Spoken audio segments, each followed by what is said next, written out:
बिस्मिल्लाहिर्रहमानिर्रहीम। अस्सलाम वालेकुम फ्रेंड। तो आज हम बनाएंगे आलू गोश्त, जिसके लिए हमने आधा किलो चिकन लिया है, तेज़पात है, छोटी इलायची है, लौंग है, हल्दी, सुरख मिर्च पाउडर, नमक, ज़ीरा पाउडर और सूखा धनिया कुटा हुआ।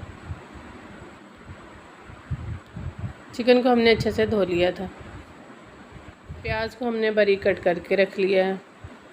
कढ़ाई में हमने प्याज डाली है, 2 मीडियम साइज़ की प्याज हैं। ऑयल डाला हमने 3-4 टेबलस्पून। प्याज को थोड़ा सा लाइट ब्राउन करेंगे। अब तेज़पात वगैरह डालेंगे।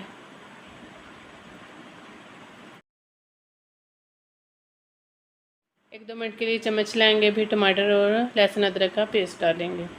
1 टीस्पून है लहसुन अदरक का पेस्ट, 1 बड़ा टमाटर है। जब प्याज अच्छे से भुन गया तो हमने इसको इस तरह से मैश कर लेना है, ताकि अच्छे से ये सॉफ्ट हो जाए और यकजान हो जाए। 1-2 घूंट पानी डालेंगे। फिर ड्राई मसाले डालेंगे, ताकि मसाले जो हैं वो जले नहीं और नीचे नहीं लगें। चम्मच लाएंगे। प्याज टमाटर जो हैं वो अच्छे से मैश हो गए हैं। फिर हमने चिकन डाली है, दोबारा से भूनेंगे। फ्लेम हमने मीडियम टू लो रखनी है। चम्मच लाते रहना है, ताकि चिकन जो है वो नीचे ना लगे। चिकन की अच्छे से भुनाई होगी तो हमने दही डाल दिया। 1 टेबलस्पून के करीब दही था। अब आलू डाले हैं। 1 आलू है। काली मिर्च डाल दी हमने थोड़ी सी।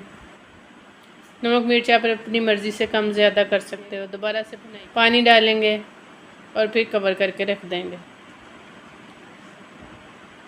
15 मिनट के लिए हम कवर करके रखेंगे। 15 मिनट के बाद चिकन इस हालत में आ गया है। अच्छे से जो पानी था वो भी पक गया है। फिर हमने मेथी डाल दी है और गरम मसाला डाल दिया। ऊपर से फ्रेश धनिया डालेंगे। आप लोग ये वाला आलू गोश्त बना के देखें, बहुत मज़े का बनेगा। बच्चों बड़ों सबको बनाकर खिलाएं, बहुत मज़े का लगता है।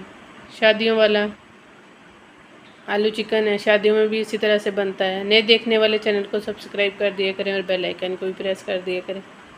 हमें दुआ में याद आया रखें। बशर्ते ज़िंदगी फिर हाज़िर होंगे। अल्लाह हाफिज़।